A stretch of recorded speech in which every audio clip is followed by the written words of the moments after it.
All right, guys. Hey, so welcome to Taco Tuesday. Rise, built to scale. Let's do it. Today, guys, I want to talk about the systems on belt testing. A lot of you guys have belt testing this month. Some of you guys who were on our March Mayhem call yesterday, you guys are going to get a little bit of a redo of that, but I'm going to jump some other things here. So first thing is, businesses are built on communication. Our relationships are built on communication. Um, and the thing about communication is a lot of times we're making assumptions that people have been in our school for a period of time and they should already know better.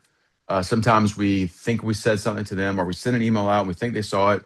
All those things go on. So, anytime we talked about this yesterday, is anytime that a parent comes and asks you a question about anything in your business, obviously I see this as, man, we didn't get this information out soon enough. And so what can we do better? What can we learn from so that way this same question doesn't come up again? Now, you're never going to answer everything up front. And a lot of times you guys already know if you already answer some of these questions, they're still going to come back to you at some point. So particularly on testing, there's a lot of times confusion of what a parent experiences. And for my team members on here, sometimes you guys haven't been on the other side of this in a long time, meaning you haven't been a parent of a kid in a martial arts program going through the process. And so what seems common sense to you is not so common sense to the typical parent. Speaking of which, my nephew is in a martial arts program. He's testing for his black belt this year. And I see all the things of how they're not communicating. Because when I can ask my father, who's been in martial arts for 50 plus years, and he's the one who takes them to the classes most of the time, and he doesn't understand half the stuff going on, it means they're not doing a great job of communicating, right? So we all have ways that we could do this better. So the biggest thing is whatever your testing process and systems are, whatever it is, do you do it quarterly, every 2 months, whatever it is, if you don't know with certainty that every student knows exactly what they're belt testing on, one of the things that we did is on day one we did quarters in the Premier system. We did quarter systems. So every quarter is a testing. On day one of testing season, so on April 1st, on the mirrors, huge would be the requirements for all students, the physical requirements. These are the kickboxing skills. Here's your craft skills. We didn't wait till testing month. They had 90 days of seeing and staring at it. And it was emailed and posted on their Facebook group. So how can we be prepared if graduation is March 31st and April 1st, the next season starts, theoretically they're back to back like that, is because we already had the year planned out. And so where staff sometimes drops the ball, guys, is in the communication of not getting information out there soon enough. So just check in with yourself right now. If your students, and it's March 10th, today is Chuck Norris's birthday, by the way, right? The American icon of the martial arts universe for sure. If it's March 10th and you have testing this month and your students don't have black and white expectations, time, date, location of testing, I didn't say graduation. They're not the same. Testing and graduation are two different things. If they don't know exactly the physical skills, how does a mom or dad prepare their kid? It creates confusion. So one of the things I would urge you guys is to check in with is like, how clear is the communication? So, one of the things that I see continually on the best performing schools across the universe that I've ever seen, ones I've worked with, trained in, been to, they are very clear on how detailed their communication is. They have from flyers and handouts and newsletters and emails and texts and phone calls and announcement boards. They find every vehicle to communicate. All right. So yesterday we talked about leadership, and leadership requires clarity, accountability. All right. And the way we do this is we need to increase communication. For everybody on here, instructor, you're going to have a high level of responsibility on testing. Doesn't mean that the rest of the team is not involved. And so we have to be able to delegate and develop people that are not even on the team. They might be a student showing interest in helping. We don't punt responsibility to them, but we start teaching them so we can delegate a little bit of responsibility and develop leaders there. All right. It's all about planning ahead. So I'm going to go through instructor responsibilities when it comes to testing. Okay, I'll come to that, of course, so don't let me forget. All right, so the instructor, teacher, head instructor, head teacher has the responsibility of student development and the testing standards. So what systems do you have? For example, we have an intent to promote form that we give out on day one of the month of testing month. How many guys use a form like that? How many guys use a form like that? Okay. If you use it with the correct form. What I mean by that is don't just give it, people don't use it, they don't turn it in, there's no system to it. Don't do something just to give people busy work. Guys, you know, academic school right now, some of these kids have 3 hours of homework. Why are they in school for 7 hours and have 3 hours of homework? That's not what it was built for. In my opinion, they should have almost zero homework. If they're 7, 8 hours somewhere, what are they doing that when they come home, if anything, they should have some check-in responsibilities, some, prep work for the next day. But if you're giving them 7, 8 hours with the teacher and then 3 to 4 hours to go home, right? You're right, Carosa. And then they're doing 3 4 hours. And when you actually, if you go look at their homework they're doing, it's a lot of just busy work that actually has no meaning. And think about the parents. The parents are working, they come home. What parent wants to have to force a kid to sit at a table for 3 to 4 hours when they've already been at school? So, you tell your students to practice, and they're only there with you twice a week for an hour or two or whatever, and they're not going to practice at home. So a lot of times we're just dumping busy work on people. Let's don't do that. Okay. So if you have a system, use it. If you don't have a system, great, fine, no big deal. You're gonna be guessing what your student's quality is. You're just gonna be swinging and winging, hoping it works out. And that's not really a process that's going to give you any kind of longevity. And so systems, intent to promote. How many guys give your students a sheet of paper or an email and saying, for your yellow belt, you do this. For your orange belt, you do this. This many classes are required. This is your physical skills. Okay. Here's my question. If my son was at your school training and he's testing for his blue belt today, as a parent, do I know how to help my son train? Is there actual physical requirements he's required to know at blue belt? Or does he just show up and he guesses that day what you're going to require him? All right. So if you don't have black and white standards, there's a reason why your student quality will drop. Do you guys understand? Although teaching to the test is not the best process for any system, but when there's a test, you're testing yourself on how well you communicate the message to your people. You're also testing what your people understand about what you're teaching, right? And if you don't have a requirement, you actually set them up for failure because they have no idea what to train on. The reason why schools that have high-level tournament teams have high-level standards for their students, because that kid has something besides a belt to train for. And the tournament gives them feedback. How do you get feedback from a tournament, guys?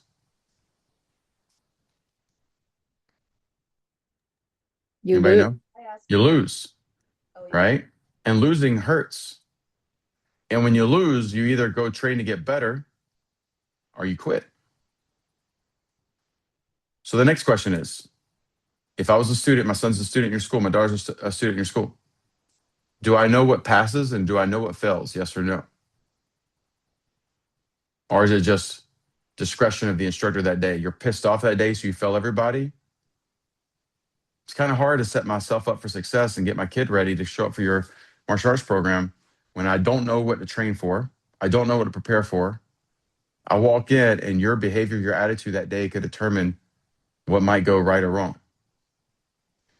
So you have to understand, it's like, these are the things that we need to check in. So instructors, you carry the responsibility. I'm not going to say, Brady, you carry the responsibility of making sure that the standards are in check.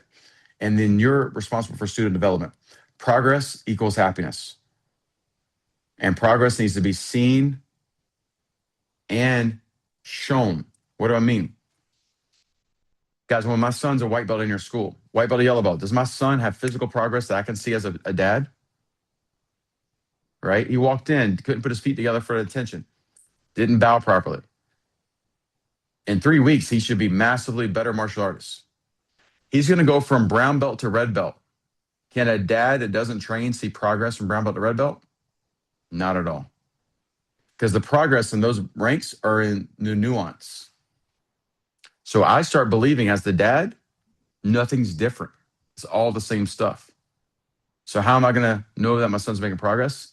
You have to show and you have to tell. Hey, your son this is it.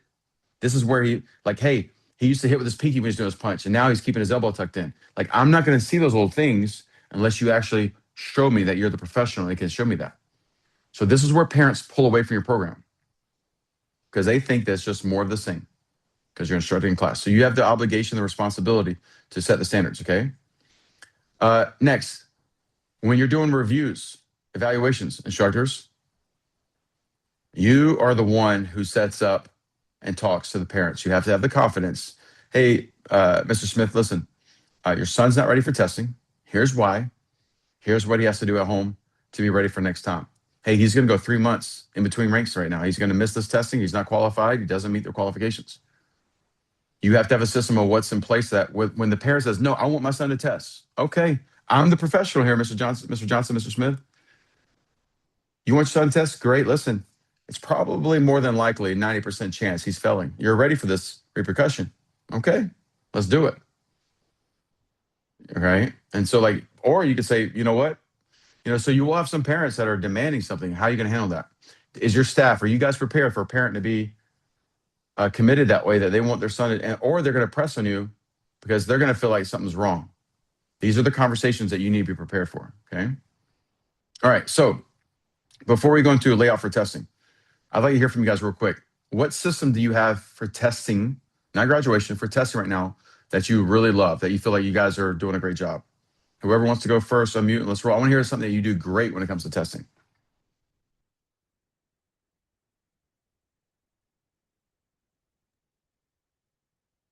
We have set weeks each month that the parents know that tip test is happening. And like you said, we bring out the table so that there is a different feeling Okay. to the atmosphere. Do you And do, do you do that once a month or how often are you doing that? once a month, Okay. You so you're saying you're consistent on how the parents feel like there's a process to that. yes. Okay. All right. I like that.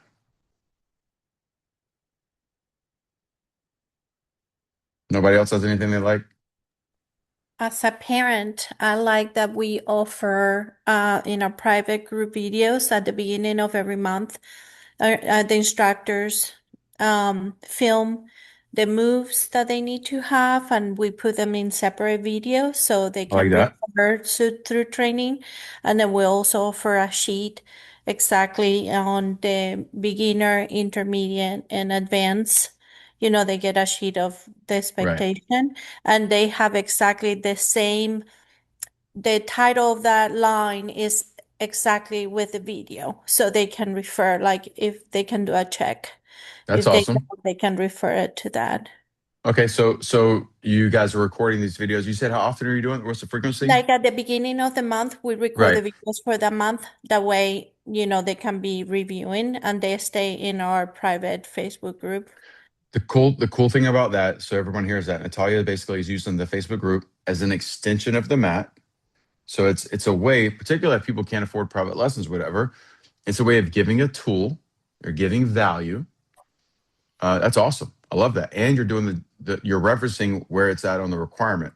That's Exactly. Like I the love that. same word, the same, like yesterday they recorded one last one. There was the bear, Fair hug. the back bear underneath arm or whatever. Right. And then they will have that. So they can have the same line on the paper with the video. So there's no confusion.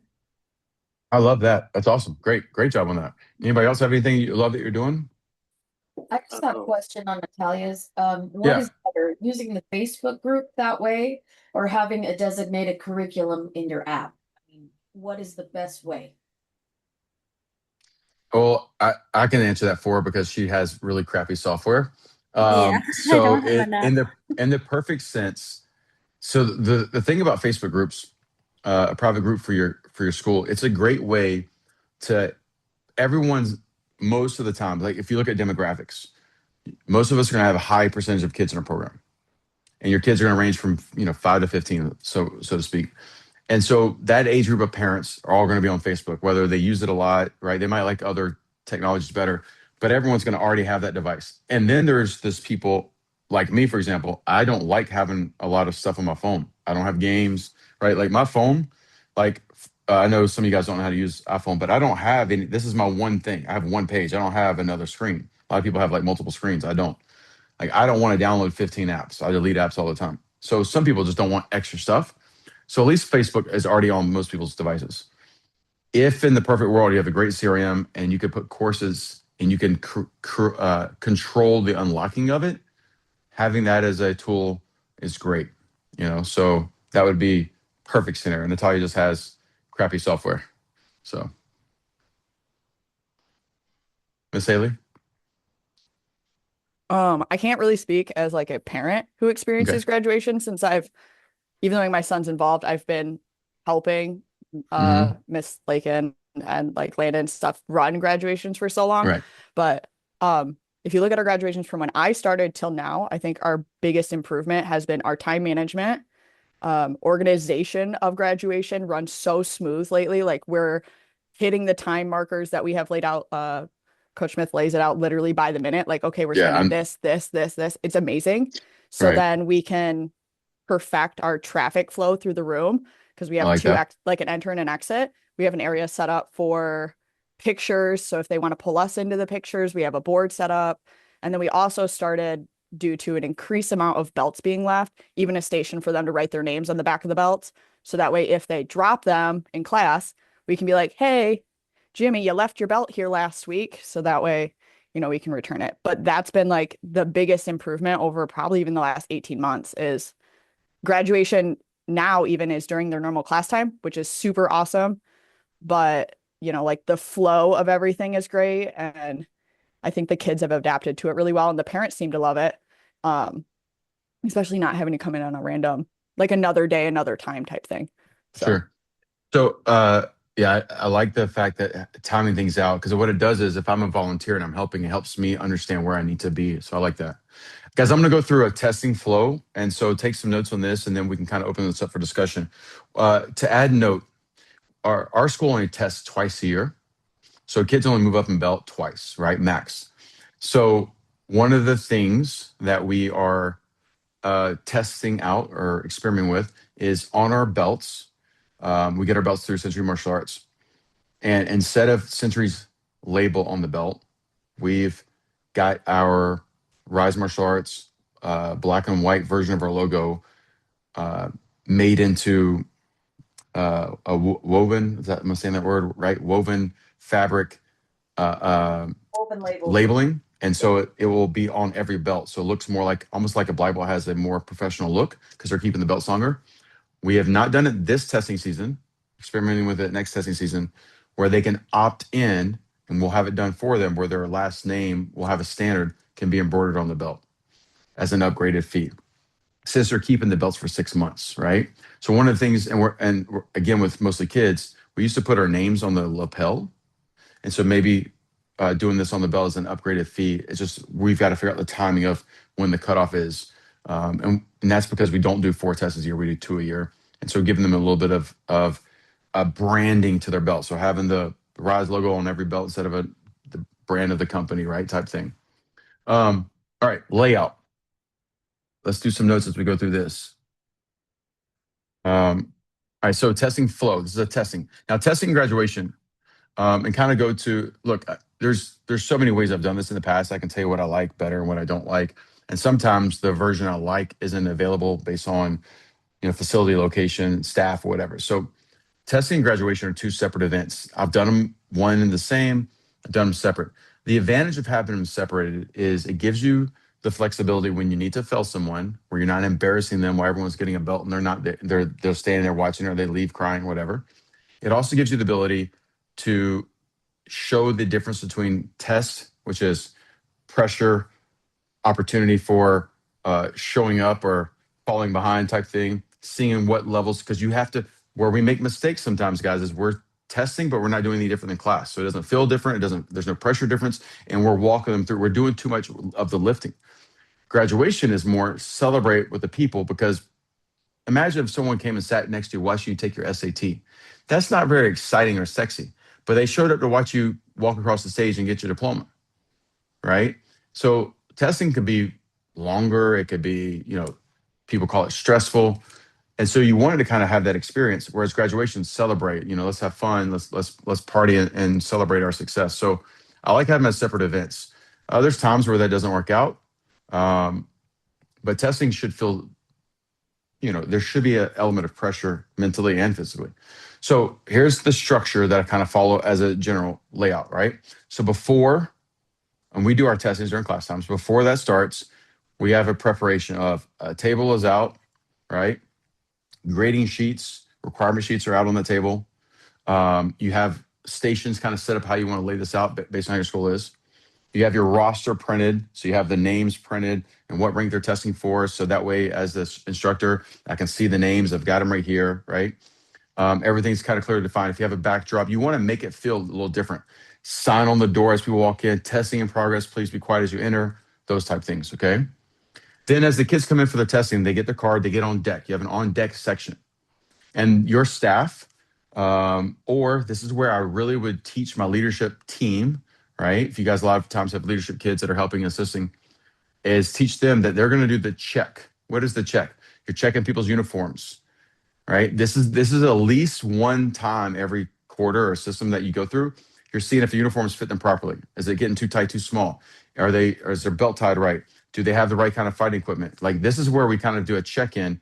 Do you have the equipment necessary to be a great martial arts student? Are you setting yourself up for success? Right? And we're also then verifying based on their card and the person in front of me, is their rank correct? Has anyone ever looked at someone's tennis card and said they were one belt? You look down, they're wearing a different belt. Or maybe you looked at your software and it said they were a yellow belt and the person's really a red belt. I'm like, how did that happen? Right? Because someone just overlooked it or didn't see it. And I'm like, so this is before testing starts. On deck, we're checking their uniforms. We're checking their equipment. We're checking that we have the right information so we can make any adjustments. Here's the thing is, if you don't do this frequent enough, now I'm crazy detailed about this. Like I'm checking every day. Every time someone comes to class, I look at their card. I'm seeing everything measures. But if I look down, the kid's a yellow or kid's a red belt and it says yellow belt, that means I'm printing the wrong certificate. All right. So we fix things in live time if need be. Okay. And this is the time that if you do an intent to promote form or some testing sheet, we collect them in. Okay. Then we pre-frame the students and the parents of the expectations. And then we line them up, bow them in, and we start the testing. So once we bow in, that's the anchor that we're starting. Okay. So all the prep work, this takes a little bit of time. Of making sure that everyone's on the right page. And so here's kind of the testing block. Of course, some of you guys have different kinds of requirements as far as martial arts standards of curriculum, but here we go. So we line them up by rank. Again, we do opening expectations. We bow them in, anchor it in. We do a quick warm up with anchors built in to set the tonality of what the testing is going to be. And then we go through our curriculum performance, right? So whatever that is for you, if it's craft, kickboxing, whatever it is. And so we break that in sections. So for example, it would be kicking and then self-defense, right? And then your craft. And then we go into individual demonstrations. So we do things as a group. Then we get to individuals. If you have 5 people, you're bringing up one at a time with a coach out there. So I would be at a table, leadership members hold mitts. They do the kickboxing drills, right? The couple reps. It's a different level of pressure when there's one at a time. If I have 47 kids on the floor or 62 kids on the floor, like my main location would have, every class was 60 kids plus, we would have 3 stations. And so we had 3 tables and there was an instructor at each table and there was a leadership member out there and we'd bring 3 kids at a time to rotate faster. So depending on your class size, you want to have some individual high levels of put some pressure on people to see if they can perform. And you pick the skill levels of what they're doing. We always do some kind of grit challenge, aka fitness challenge. And then we go into our core/black belt training curriculum that's different. So if it's weapons or advanced self-defense or advanced kicking, and so those lower level members, they stay in and observe so they can see the future, what they're going towards. And then we finish the tests with the recognition of if you're awarding a stripe, saying they passed, right? Whatever that is. We like finishing for our schools with using the rebreakable boards as some kind of like ending moment, the kind of like final stress test. And you can use real boards, but if you use board breaking on your test, use boards that are not ceremonial boards. At graduation, we use a ceremonial board. Those are real thin ones that anybody could break. You can break it with your pinky. That's a ceremony. It's a ritual break, right? And we can explain that in graduation process. On testing, break real boards if you're going to put it, or don't do it, right? If you have a system, do it. If you don't do it type thing, okay? So that is kind of a flow and layout. I'll pause there and I'll go through the room layout. Go ahead, Natalia, you got a question? I do. For the fitness part, do you do more like a part of the what in PMA will be the face test? It Like could, the push-ups in 2 minutes or whatever. Yeah. Is Yeah. that what you're referring? So that is my system that I created, and they've taken it to different levels. But on our Blackwell test, we have a run, push-ups, sit-ups as a part of a PT. So it could be part of that. I like for testing doing challenges based on martial arts. So it could be push-ups and sit-ups and those things too. But for example, partner draw in the bag, and they have to do 100 kicks within a certain period of time, right? Something that seems, the goal is to kind of mentally challenge them to go, crap, that's hard. I can't believe, so when they finish, they feel like, oh, we did that. Wow. So I like doing things that sound crazy. All right, guys, 1,000 kicks. You got 10 minutes to get it done as a team. As soon as you hear the word 1,000, everyone's going, you see 7-year-olds go, right? And if you really think about it, if you got 2 or 3 people on the team and they do it as a team, so like basically they're doing 300 and something a piece, it's actually not hard. The goal is you mess with their mind saying 1,000 kicks and you got this much time. If you don't make it, you fail. And you'll see everyone pucker up. So we like adding a level of something that seems daunting. Now, do I fail people if they don't hit it? Absolutely. So I have to test that it's measurable and doable, right? I'm not, and then I don't throw a curveball at them that they weren't expecting, meaning they know at some point in the test, there's a pressure moment they have to overcome. It's built into our system. They might not know the complete metrics of it, right? But they know it's coming. Mhm. And also, do you have a place where you find in bulk a box of the same width or thickness boards? Because the ones I get, they're all mixed, and I would Sure. like to get even for the booth or things like that. Where do you order those from right now? Amazon. Okay. I would get an account with Tiger Claw, Okay. and they're fast to shipping. They're based in Tennessee. They can get to you within 2 days or less. You could actually probably drive and pick them up faster, Okay. and they're very inexpensive. So I would recommend starting there. Thank you. Absolutely. And if you need help with that, actually, myself or my sister actually can help you with it. Thank Yeah. All right. Anybody else on kind of a layout? Anyone do anything different than that you want to kind of share and what's worked for you, good, bad, or ugly, that you like?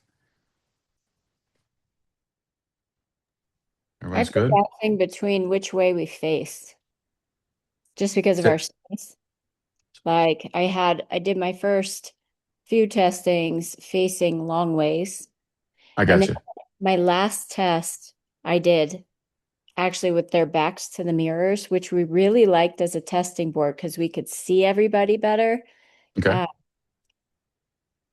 So that was kind of cool, but then it was hard for the parents to see, or harder for the parents to see the kids.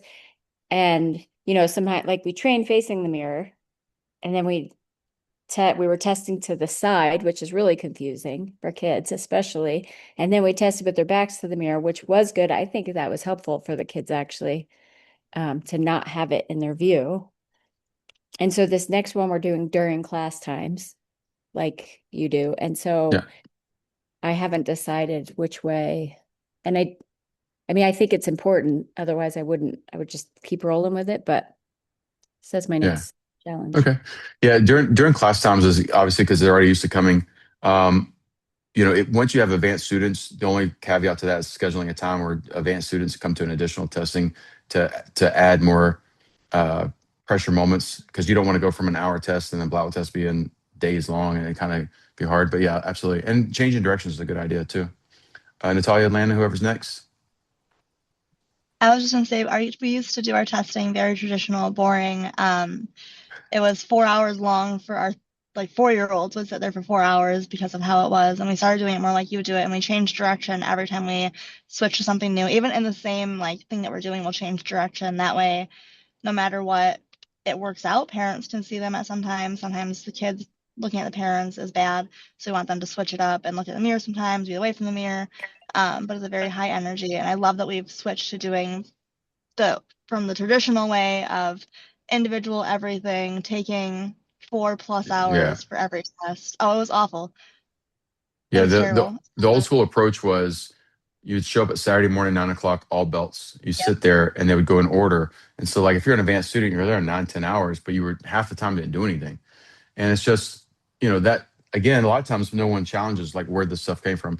Look, the one thing I'll say this too is remember the difference of a test and a class. And I think where particularly at PMA schools, for example, a lot of times people went too far and made it too much of we're gonna run you through a test, but we're really just coaching you through the whole class, right? There was no really like process. You were doing much of the lifting. A test, you got to be quieter.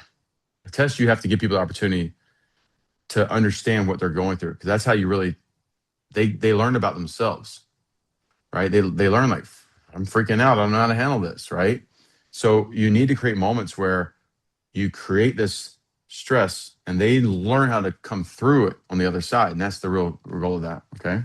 Natalia, Clarissa, whoever else to go.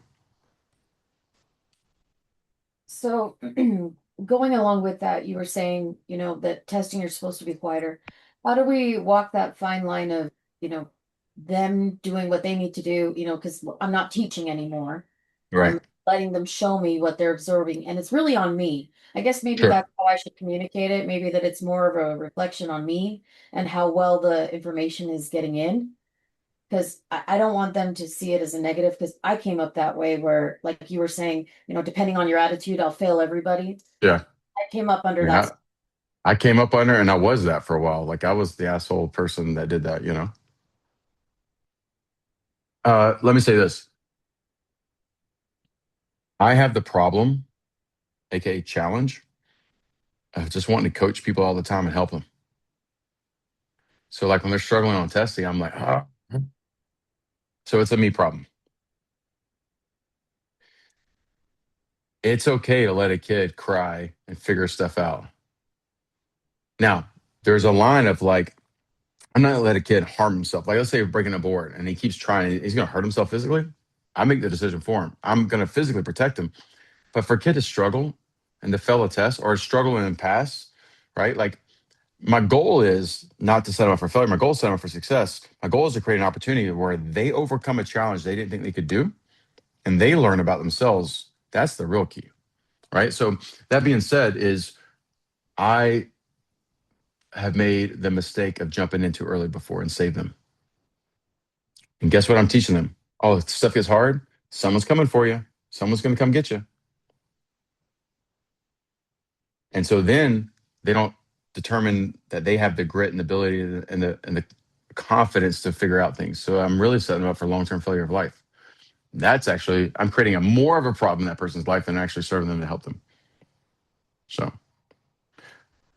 all right, I'm going to move into kind of a layout. Everybody's school is a little bit different. Okay, Landon, be ready. I'll let you go here in a second. But in your layout, you want basically, even if you don't use a table, just having a table, having stuff on the table, having some chairs there automatically feels different. I don't like sitting down. I like the pressure it creates just from people walking around, sign on the window, right? Creating these kind of sections where, hey, kids are on deck here. This is where we're going to check all your stuff. Parents are able to see, kind of like Tara was saying, you want parents to be able to see, right? Then whatever you're doing drill wise, like for example, if you're going to do 3 lines of kickboxing drills and you got 3 leaders, have the stuff laid out. So when people walk in, it looks a little different. If you're going to do board breaking, have the boards stacked up so people see it, right? So have kind of the sections or zones of what you put in place. So your on deck zone, you got your performance of where everything's going to happen on the floor. Your parents have their seating area, right? And so then, particularly if you have mixed ranks and classes like we do, you might even break it up where all your beginner ranks are here, your intermediate ranks are here, your advanced ranks are over here. So as you bring them up, they kind of know where to go back to. So you keep them separated. So as people are scoring or judging, a lot of times I might be sitting down, orchestrating the test. My leadership members, if I have 3 of them, I got 3 sections, they're kind of controlling that section in a sense. And my goal is don't give people too much time to become idle. I do want to create a time where there's pressure put in, and then you have to time this out to the minute because you might have 45 minutes or an hour to get it done. Okay. And so here's the evaluation process, kind of going through it again is, we look for stance and posture. Posture equals, anybody know this? Posture equals power. There you go. Now think about this. That's not a martial arts thing. That's an athletic thing. Head over hips, hips over feet. Baseball, football, basketball, even soccer. Okay, even soccer. Okay, head over hips, hips over feet. Posture is power. Classroom. These are the things that we evaluate. Classroom anchors. If we say something to a kid, all right, 2 clap, or if we say 2 claps, suck it up, right? And they sit down, they don't do it right. No, okay, that's pass or fail, right? Our student creeds an anchor, like those things, okay? And then for us, kind of our breakdown, our punches and kicks, right? Kickbox combinations type thing, our self-defense execution. Their focus and discipline. What we're looking for is when they're on deck, are they talking to the kid next to them, right? Where's their discipline kicking in? Going back to the grit test, what do they have inside of them? Where's their confidence? And then when it comes to your black belt training program, where are they using skill application, right? Are they connecting the dots? I kind of see a basic program, white belts, for example, they're kind of like A, B, C, D. They're kind of like that. Black belt training, as they advance in skills, they should know that should be, right? Speed and timing are not the same thing. Speed is how fast they go A to B. Timing is the connection, their pause in between. So I want them to go, maybe I want them to actually show me slow skills here, but I want there to be less timing because they can predict the dots already. Okay. And then, what system of measurement do you do? Is it just a number system? Are you doing, I do a check or an X? Because here's what, if you failed my kid, I'm gonna be like, show me what they failed on. My kid did great. Show me what they failed on. Now, instructors, head honcho, whoever the main instructor is. Here's the must. You must control the room, set the expectations. You evaluate the performance, and you give the critique and the feedback immediately, and you deliver the award and recognition, and you deliver the news for the people who are not moving up. Okay, you got to be able to do that. If you have a leadership team, what they should do, if you have a team, kids or volunteers that are at leadership level that have been trained, they're going to run the MIT stations. They're going to hold the bags. They're going to help manage the flow of the class when they're out there with the people. They're going to be with the people who are on deck while you're watching the individual performance. And then when you transition to the black belt training session and you have the younger rankings not going, you keep them there so they can see. They might be with those people while you control the black belt training. Okay. Now, if you're a sales manager and you don't have an appointment during this time, you should be out there greeting the families. You're helping with tracking the attendance on the card. You're making sure that the rank's right, the phone number's right, email's right. You're checking this. You're taking notes for follow-up. When you see a kid out there, like, man, that kid's in a white uniform. He don't need to be in a white uniform. I'm making a note right here. We need to talk about Billy next week. You're looking, right? You're scouting for who needs to move up, right? You're looking for opportunities to network with those families because we're creating emotional high points at graduation, and we're setting the tonality right now with the conversations with seeing who should be the people we're putting to the next level or creating the opportunity for them, okay? And then I'll finish with this, and I'll give you guys time to bring up any, because testing season's here for most of you guys here.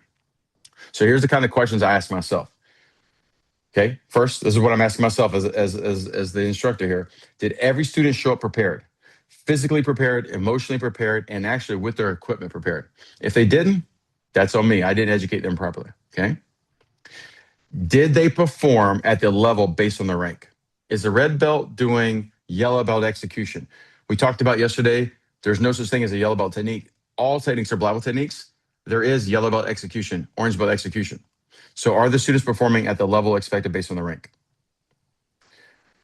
Next question. Are my students performing and demonstrating to me that they have the ability to have focus, discipline, and grit? Whatever word you want to use for grit, right? Like that ability to be resilient.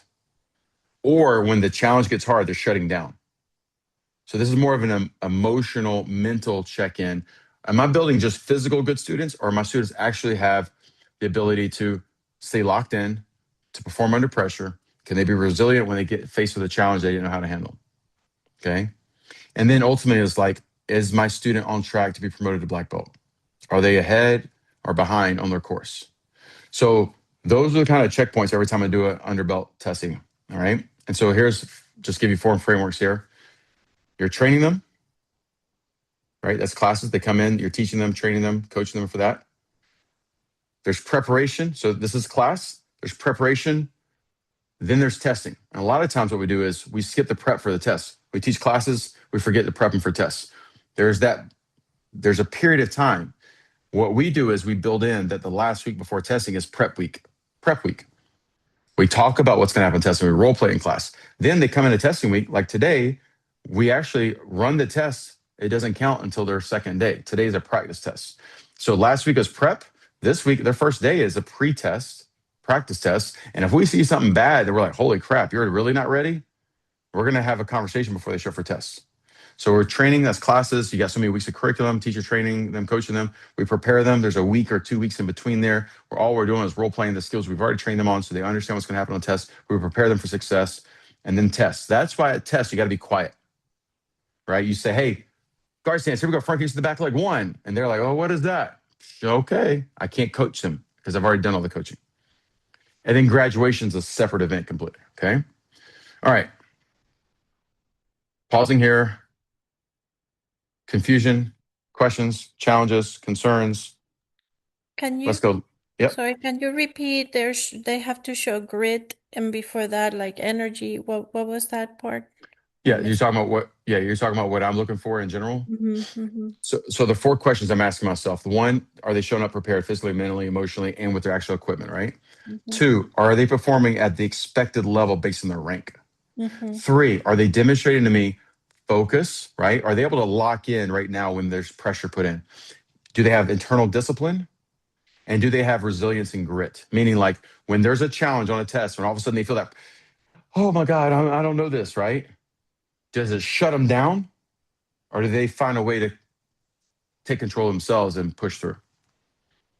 Those are some of the things. And then last is like, are they on path? Are they on the right path to black belt? Are they behind or ahead?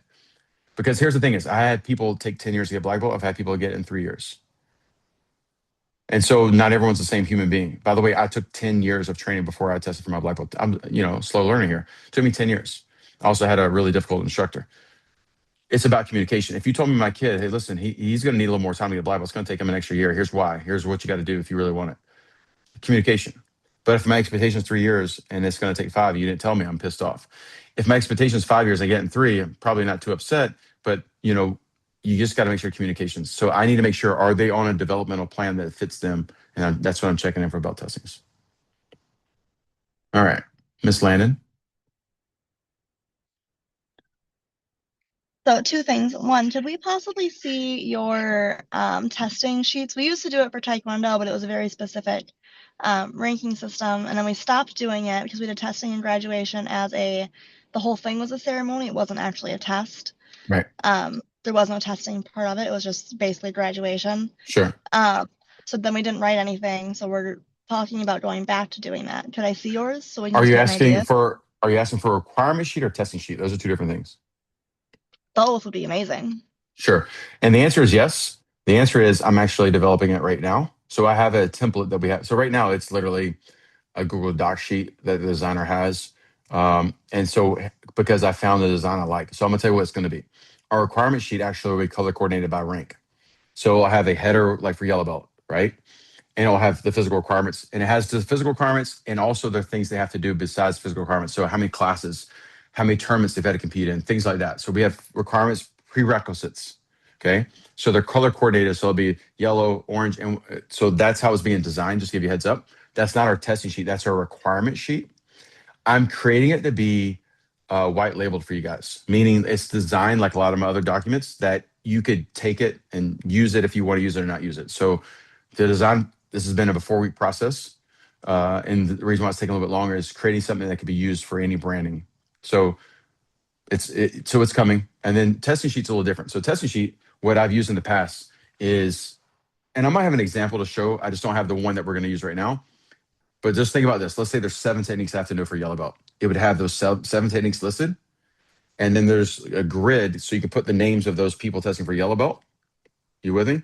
And we use basically a check, minus, or X. That's how simple we keep it. Check is they know it. Minus is it's kind of like good, bad, ugly, right? So check is good. Minus is think of bad, like it's passable, but it needs work. X is what the hell is that?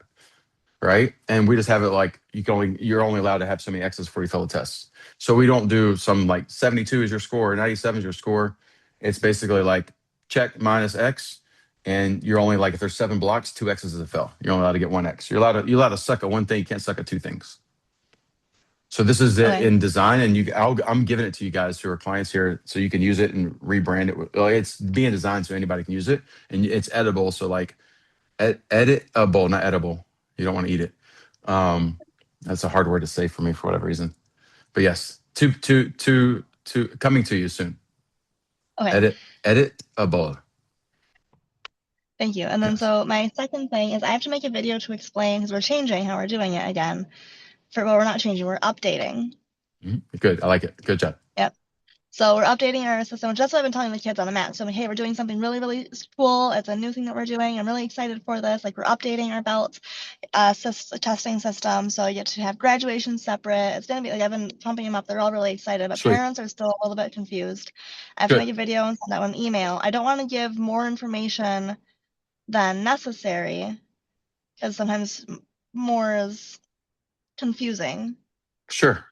So here's the thing is, and this is where you might be confused sometimes. It's like, why would I do something different than we've done before, right? So I'll give you an example. If I was doing a video to my parents, I would sit down or stand up wherever. I would be just like this. I'm a literally, so get ready because it's coming from the heart. Hey, parents, Coach Aaron here coming to you. Hey, listen, guys, I know you've been part of the school here for a while. Some of you guys might be new, but you guys have been here for a while. We've experimented with a couple different processes on how we test our students and how we celebrate their success. And so we're looking for what's best for our students to prepare them for the long term. Our responsibility with your kids is to make sure that they have the ability not just to have good kicks and punches, not just to be a good martial artist when they're in school. So when they walk out there and one day they don't have mom and dad to grab to and they don't have us to grab to, they have the skills physically, mentally, emotionally that they can overcome any challenge that life throws their way.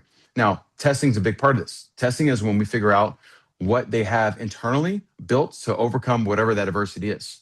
And so we're improving our process. We believe that is going to create a better martial artist, yes, and a better child developing into adulthood one day. We want to give them that resilience, that grit, the confidence they can overcome anything that comes their way. By the way, as a parent myself, I know for a fact I want my kids to be able to handle any situation that comes their way because I know that there's going to be challenges. And a lot of times they're not going to call dad and tell me what they're dealing with. And so I want them to have the ability to make the right decisions at the right time and have that resilience and that confidence and that focus, all the things that you guys brought your kids here for. With that being said, here's what we're doing this time for testing. We're doing this, and you explain your process. Now, you notice I didn't start with the process. I started with the why. Now, tell me right now, everyone here as a parent would not understand what I just said. I explained. I was honest. Hey, we've done this. Listen, this is, and this is why we keep working towards improving. How many of you guys understood that message right there? It wasn't scripted. I wasn't prepared. This is on the fly.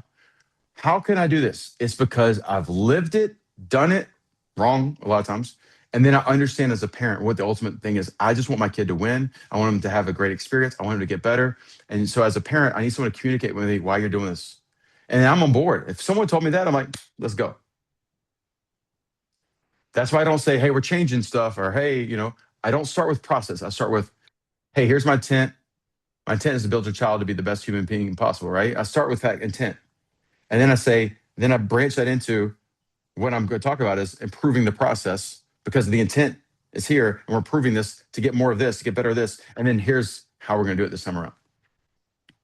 Simple. Okay, thank you. Absolutely. Somebody should have documented that. I'll just do everybody's videos for you. How about that? I'll just talk to all the parents for you. That'd be awesome.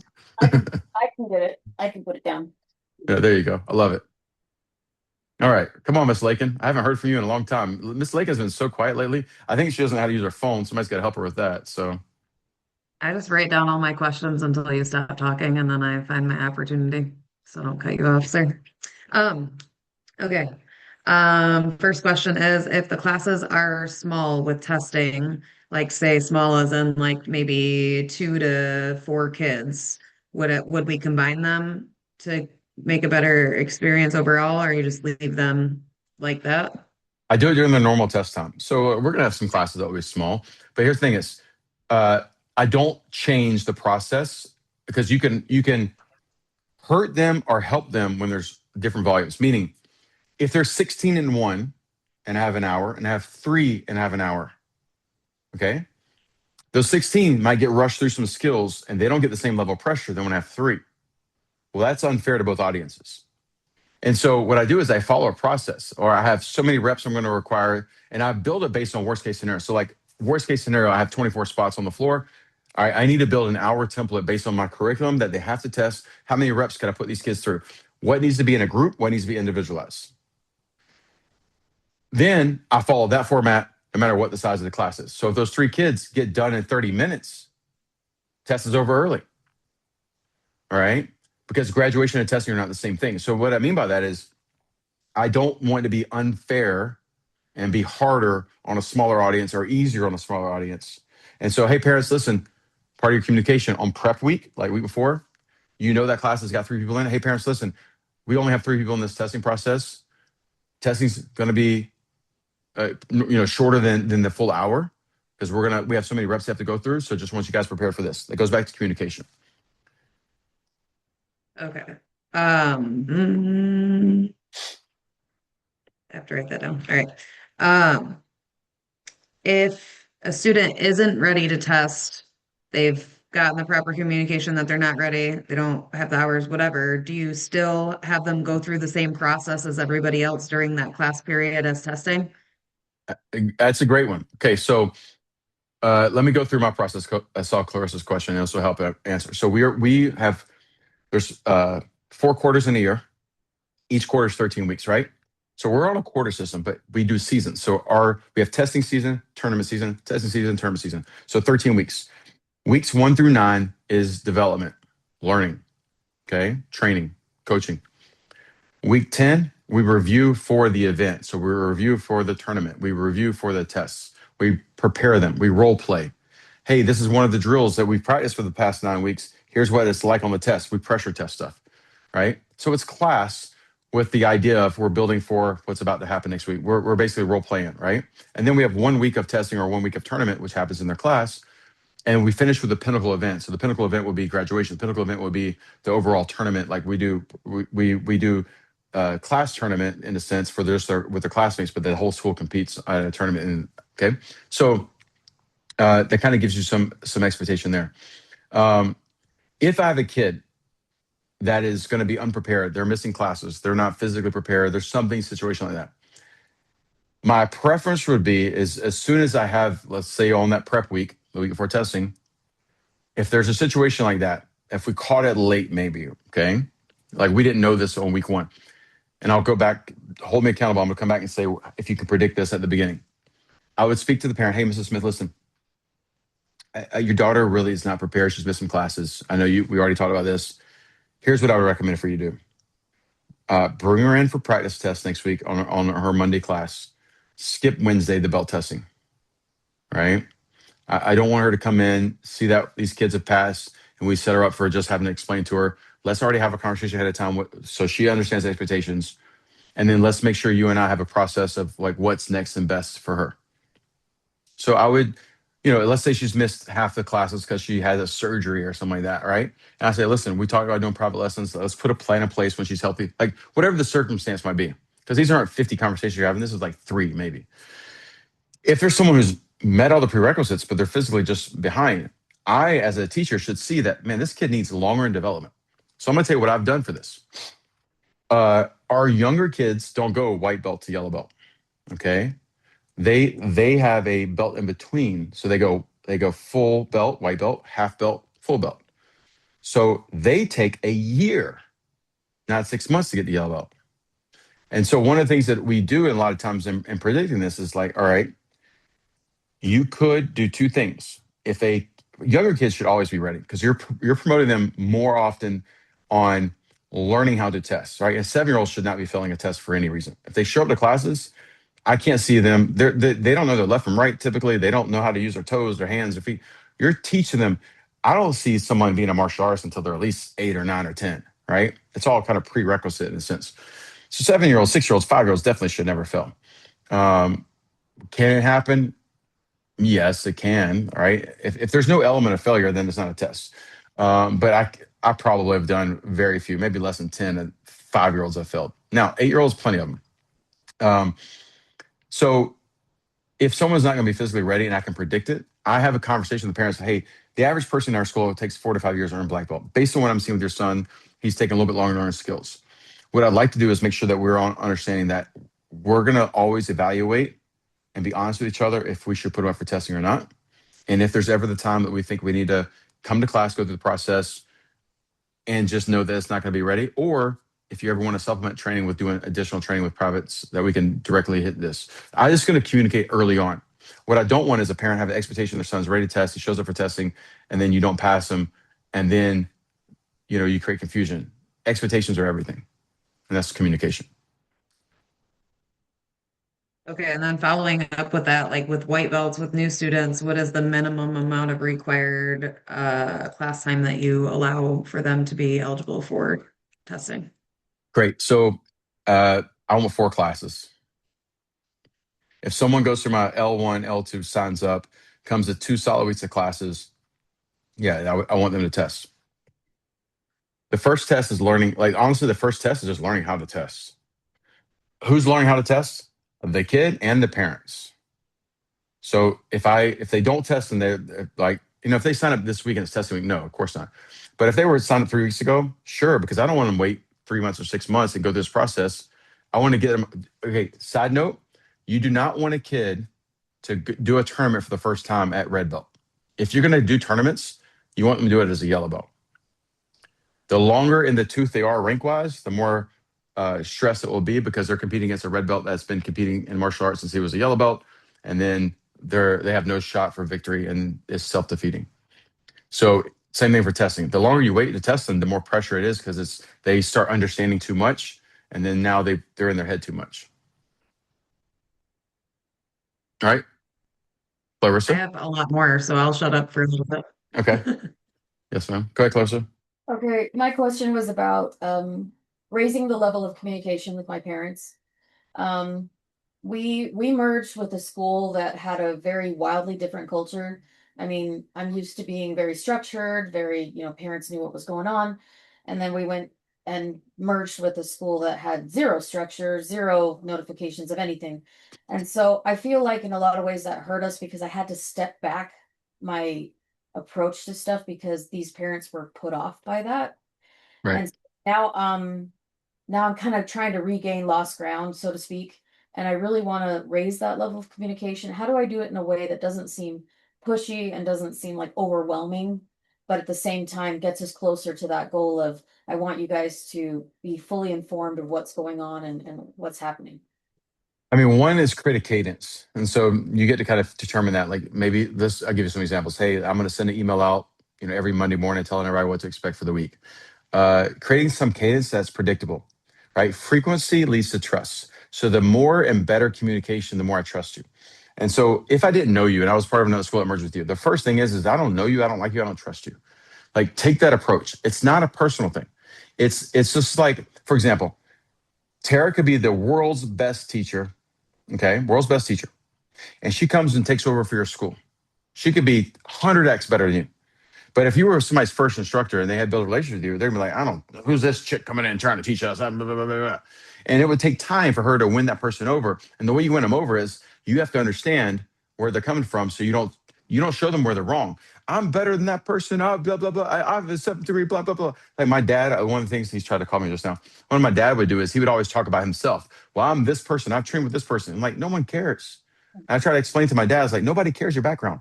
Like, I don't brag about my martial arts background because nobody cares. What they care about is, are you showing up consistently, and you're consistent with your words? Are you consistent with what actions? So one is they're coming in with this attitude, no matter how awesome you are, even if they kind of know you, they don't like you, they don't trust you. And so how you win that over is frequency, consistency, not being intermittent all over the place. And then the next thing is listen, no matter what you do, I don't listen to the noise, because the person that says, you're doing too much of this, blah, blah, blah, they're not going to be there in 7 years, and I will be. It's not because I don't care what they're saying. I don't pull down. I'm building my mission, my dream. And so I'm looking for the people that want to do life with me. I'm not looking for people that create friction. And so I check in with myself. Am I doing something that's right for these people? Absolutely. Okay, cool. Then I don't care if someone says, you're sending too many emails to me. Like, some of my own clients opted out of my emails, and they're like, you didn't give me communication. I didn't know there was a call. That's on you. I'm in the same place every day. And, oh, by the way, I'm pretty easy to get a hold of. You guys got my cell phone, you got my email, blah, blah, blah. But you're waiting for me to give you permission to something. So parents might opt out. Cool. That's on them to find a way to get the information. So create a cadence, be consistent, be frequent, and over time, keep showing up, and you'll either win them over or they'll find out that martial arts ain't their thing. They didn't really want improvement. They actually just wanted a bunch of excuses in life. And there's those kind of people inside your walls. They actually don't want improvement. They just want to say they tried. Ooh, that's a scary word. I want to try to get better. Oh. Come on, DB, let's go. I did an interview for David's program today. It was a good job. Reps. You said you'd make them do a certain amount of reps. What is a reference? Like, say we're doing side kicks, and we're doing bear hugs. Like, how many reps do I say? Okay, do a side kick, this many reps. On the bag, do this many. Then we also do our kicking combinations with the side kicks. So just like, how many times do I have them do the kicking combination? How many times do I have them do the side kick on the bag? Yeah. That's my first question. So I mean, that's your choice and your preference. But here's the thing: is answer this question. If they're doing a kick combination across the mat with side kicks, and then you have side kicks on the bag, right? You're doing all these side kicks. How many does Aaron have to see to know if the person knows how to do a side kick or not? Probably like 3. If one, not one. I don't even have to see the first kick. What tells me if I know if they're going to throw a good side kick or not? Posture and stance. How they're standing. I could tell before they throw the kick how they're standing. I know they suck at kicking before they even throw a kick. Now, it's my fault if I'm their teacher, right? I think 98 out of 100 black belts can't throw a side kick. They think they're throwing a side kick. They can't throw one. Okay, so that being said, so why would I have them do 50 reps? Because I'm trying to see something different than, or no, I am seeing something different than just a side kick. What am I seeing? Like in combinations, I want to see the footwork. Do they understand? Do they understand terminology? For example, this is why you got to be consistent on terminology. For me, a slide up, a lunge, a skip, a shuffle up, those are different footworks. If I say slide up side kick and they do a step behind, that's not, they don't understand terminology. So I'm seeing how well they communicate language, right? So I'm not looking at the side kick. I'm looking at, do they understand timing, distance, and footwork and understanding of the language? If I'm kicking on bags, what am I testing? Power. By the way, think about this. I can do standing. I can make them stand away from the bag and have them do movement. I can have the person move towards them. I can set a scenario up. So how many reps of that do I need to see? By the way, I could take a person that does a side kick in the air and have put a side kick, just put a bag in front of them. They throw the kick. Do you know they'll throw the kick differently 9 out of 10 times? Yes, absolutely. That means when there's something physical in front of them, their mind understands how to do something that they don't know how to control. That tells me that they don't know how to control their own body. That's pretty powerful. So now it tells me how they learn. So I'm documenting all this stuff. So when I lay out a test, the reps are determined based on what I want to see. Okay. For example, what if I had you throw 500 side kicks with one leg? Okay, let's say the whole test, I'm just going to test everybody on their side kick. You have to throw 500 side kicks. You have 45 minutes. You got to do them on the back. At the end of the 500 kicks, you got to throw them for power. Someone's making sure you can't. Someone's counting for you and making sure you're hitting the bag nonstop. You got a time period, so you have pressure of time. I said, all right, you're going to come to the front. After that, the same leg, you get one kick. You break the board the first attempt or you fail your test. You don't think it's going to mess with people's minds as they're throwing the kicks? Here's what's going to happen. No one has the guts to test people this way. And so, I would only test this way if I prepared them for this. And here's the thing is, I'm going to see some kids freaking out as they're doing the kicks on the bag, already self-defeated. I'm going to see some people do the kicks really fast, get to the board, be overconfident, not be able to control their discipline and focus and their ability to stay calm under pressure. I'm going to determine immediately what kind of person. Now, I'm not saying do your test that way. I'm giving an extreme level of understanding. When I have my curriculum, I 100% know, David, I'll watch your kids do footwork, kicks across the mat. Not a damn student in your school knows how to do any footwork or any kicks. Not a single one. Because they do it with apathy. You know what I mean by that? They're slow and like. So here's how I do my students. I see them do that. I stand in front of them. Some of you guys will see me do this. I stand in front of the kid. I got my hands up. All right, here you go, Isaac. You know that footwork, that slap side kick right now? Kick me as hard as you can right now. Ready, go. And they'll go slow and scared. Okay, well, it's my turn now. I'm doing mine as fast as hard as I can. You'll see them get scared. Oh, wait, you could throw the kick towards me, but I can't come back to you. All right, how about this? You're going to go as fast as you can. Kick me right here in the body, and I'm going to punch you in the face at the same time. Ready? Now, here's the thing is, I don't punch the kid in the face. You know what they do when they throw the kick? Do you think they go full speed and try to beat me, or do you think they go timid? Always go scared because they're losing the mental battle. If the kid who's 10 years old just goes fast, it's impossible for me to beat these kids. I'm not that fast, but I beat them mentally. That's a test. Here's where you get false confidence. A kid thinks he can defend themselves because you've never actually put a real test in front of them. This is where we need John, okay? And when no one puts any kind of real pressure, and all of a sudden you put real pressure, the kid breaks and freaks out and panics and cries. And you don't think in the real world, an 11-year-old kid is picking on a 9-year-old kid. The 11-year-old kid is 6 foot tall. The 9-year-old kid is 4'11". And it's all intimidation. The kid never even fights, but he gets self-defeated. And now he has false confidence that's got destroyed because you told him he was a badass. And then he actually just got yelled and cussed at. And then he broke down and pissed himself. And now he's embarrassed because you never actually put him you never connected the dots of what their training is. So my rule is, I don't. That's right. Punch them in the face. I do punch people in the face. I just punch them a lot of times in the forehead. Just like, because look, let them feel it. How many guys have never punched one of your kids in the face? Like, just let them hit it. Your kids need to know what it's like to get a little, look, they're not going to get hurt. That's what you fell on your head. It's the thickest part of your skull. Martial arts has contact in it. And a lot of you guys are creating false confidence. I allow my kids to punch me in the face as hard as they can. Yeah, I let my people hit me all the time. All the time. And I bet you if some of you guys ask your kids to punch you in the face, they won't want to do it. Exactly. They're scared to do it. They're like, I don't want to hurt you. And that's when I punch them in the face and I go, I don't care about hurting you. That's what I'm talking about, my man. This is me and John train their students the same way. So how do we bridge that gap? Punch them in the face. Punch them in the face. That's true. All right. Here's the thing is, you don't do anything you're not prepared for. So meaning, Clarissa, you don't do this until you have the confidence you can pull it off with sincerity. Because it will come off artificial and fake, and people don't trust you. Don't fake it. Know that you need tougher standards. Go work on it behind the scenes. One of the things that we're going to do in Boston, all right, when we do our training in July, is we're going to actually give your instructors the ability to have that system. Because you do it healthy. You don't do it to hurt them. You do it to prepare them for, if, God willing, they don't have to deal with it, but if something shows up to the doorstep, it's not the physical skill they're really going to need. That's the point of this. It's not a physical skill. It's going to be their mind, that control, they can switch. And most people, right, when we talk about courage is acting with confidence before it shows up. Okay. Oh, by the way, there's breakout sessions. I can't wait. I haven't told anybody about this. This is what I did this morning, guys. I can't wait to talk to you guys about this. But there's breakout sessions all weekend long on different course trainings, from kickboxing, Krav Maga, demo team, competition programs. We have stuff outside the martial arts. We have a fitness event that's going to be going on. We have a fitness event for kids. So we're going to really work with John's students and hopefully attract some people. It's going to be freaking unreal crazy. All right. It's going to be our mini summit to get ready for December's event. So super pumped and excited for that. Okay. You guys know that song, Bring Sally Up, Bring Sally Down? Sing it to me, sir. Help me out. I ain't going to sing it. I want to hear your voice, baby. It says, bring Sally up, bring Sally down, right?